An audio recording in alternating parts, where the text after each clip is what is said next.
ನಮಸ್ಕಾರ. ಮನುಜಾ ಮಲ್ನಾಡ್ ಬಂದಾಯಿತು, ಹೊಸ ವಿಡಿಯೋ ತಂದಾಯಿತು. ಬನ್ನಿ ಇವತ್ತು ಕೃಷ್ಣ ರುಕ್ಕು ಸೀರಿಯಲ್ಲು ಹೇಗೆ ಮೂವ್ ಆಗುತ್ತೆ, ಏನು ಸ್ಟೋರಿ ನೋಡೋಣ. ಅದಕ್ಕೆ ಮುಂಚೆ ಸಬ್ಸ್ಕ್ರೈಬ್ ಮಾಡ್ಕೊಳ್ಳಿ, ಹಾಗೆ ಒಂದು ಲೈಕ್ ಕೊಡಿ.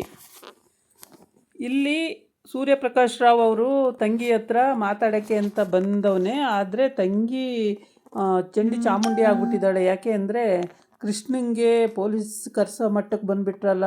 ಮನೆಯದೇ ದುಡ್ಡನ್ನ ಮತ್ತು ಒಡವೆನ ಅವ್ನು ಯಾಕೆ ಕದೀತಾನೆ, ಅವ್ನಿಗೇನು ಅಂತ ದರಿದ್ರ ಬಂದಿರೋದು, ಅವ್ನು ಕದಿಯೋ ಅಂಥದ್ದು ಏನಾಗಿದೆ, ಅವನು ರಾಜಾರೋಷವಾಗಿ ತಗೊಂಡು ಹೋಗ್ತಾನೆ, ಏನು ಕಣ ಕದೀತಾನೆ ಅವನು, ಅವ್ನಿಗೆ ಯಾಕಣ ಹಂಗೆ ಹಿಂಸೆ ಕೊಡ್ತೀರಾ ಅಂತೇಳಿ ಏನು ರವರುದ್ರಿಯಾಗಿ ಆಡ್ತಾಳೆ. ಆದರೆ ಇಲ್ಲ ಯಶೋಧ, ನಿಂಗೆ ಗೊತ್ತಿಲ್ಲ, ಅವನ ಬುದ್ಧಿ ನಿಂಗೆ ಗೊತ್ತಿಲ್ವಾ ಅಂತ. ಗೊತ್ತಿದೆ ಬುದ್ಧಿ, ಗೊತ್ತಿರೋ ಹೊತ್ತಿಗೆ ಹೇಳ್ತಾ ಇರೋದು.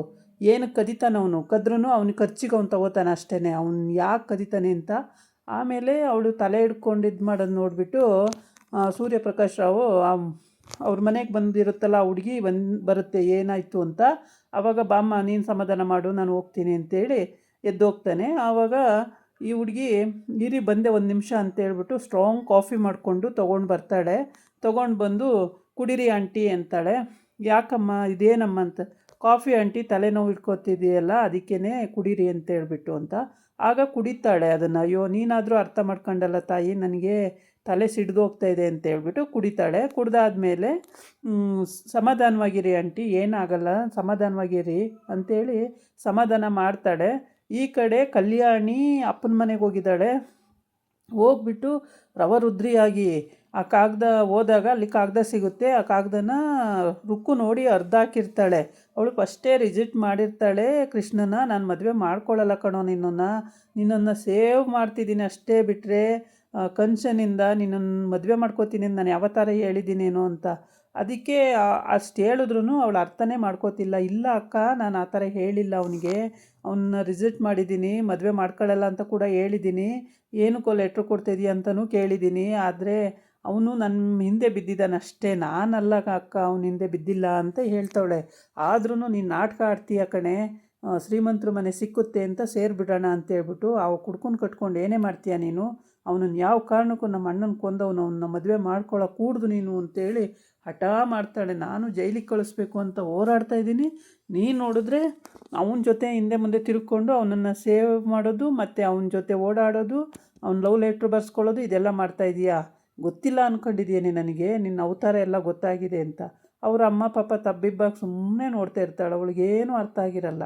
ಇವರಿಬ್ಬರು ಕಿತ್ತಾಡ್ತಿರ್ತಾರೆ, ಅದನ್ನು ಅವಳು ನೋಡ್ತಾ ಇರ್ತಾಳೆ. ಕೊನೆ ತಂಗಿ ಇಲ್ಲ, ಅವಳು ಕಾಲೇಜ್ ಹೋಗಿರ್ಬೋದು ಅನಿಸುತ್ತೆ. ಇವಳು ಕಲ್ಯಾಣಿಗಂತೂ ಸೇಡು ಸೇಡು ಸೇಡು ಸೇಡು, ಅಷ್ಟು ಸೇಡಿದೆ ಆ ಕೃಷ್ಣನ ಮೇಲೆ. ಹೆಜ್ಜೆಗೂ ಸೇಡು ತೀರಿಸ್ಕೋಬೇಕು ಅಂತ ಕಾಯ್ತಾ ಇದ್ದಾಳೆ. ಆದರೆ ರುಕ್ಕು ಪಾಪ ಆ ಥರ ಅಲ್ಲ. ಅವಳು ಎಲ್ಲರೂ ಅವನನ್ನು ಕೀಳಾಗಿ ನೋಡ್ತಾರಲ್ಲ ಅಂತೇಳ್ಬಿಟ್ಟು ಅವಳು ಎಷ್ಟು ಸೇವ್ ಮಾಡ್ತಾಳೆ ಅಂದರೆ ಲೆಕ್ಕ ಇಲ್ಲ, ಅಷ್ಟು ಸೇವ್ ಮಾಡ್ತಾಳೆ.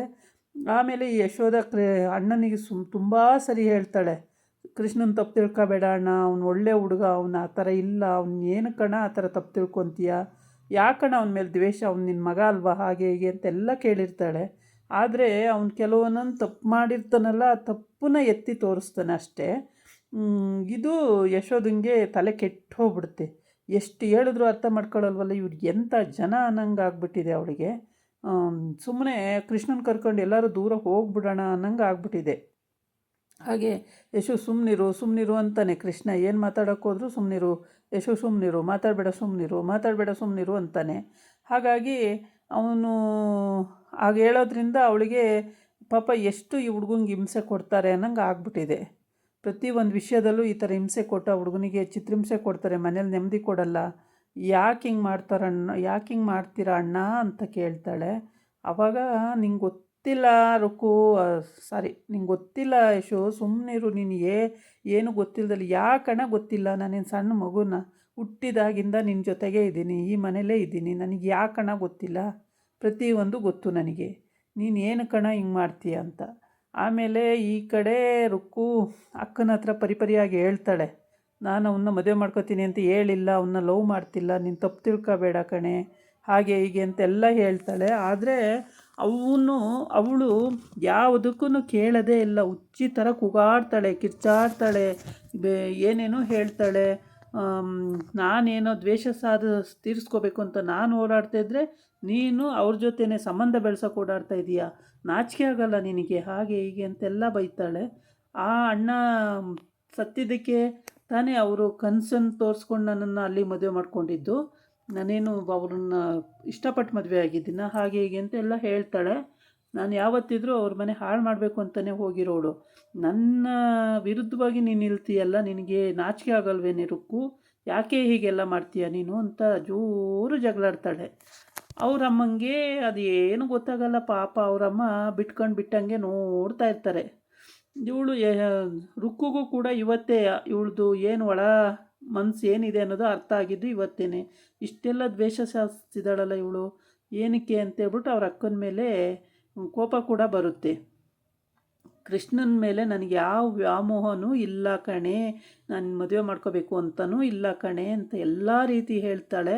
ಯಾವ ರೀತಿ ಹೇಳಿದ್ರೂ ಇವಳು ಅರ್ಥನೇ ಮಾಡ್ಕೊಳ್ಳಲ್ಲ. ಇದಾಗಿತ್ತು ಇವತ್ತಿನ ವಿಡಿಯೋ. ನಾಳೆ ಇನ್ನೊಂದು ವಿಡಿಯೋ ಜೊತೆ ಬರ್ತೀನಿ. ನಮಸ್ಕಾರ.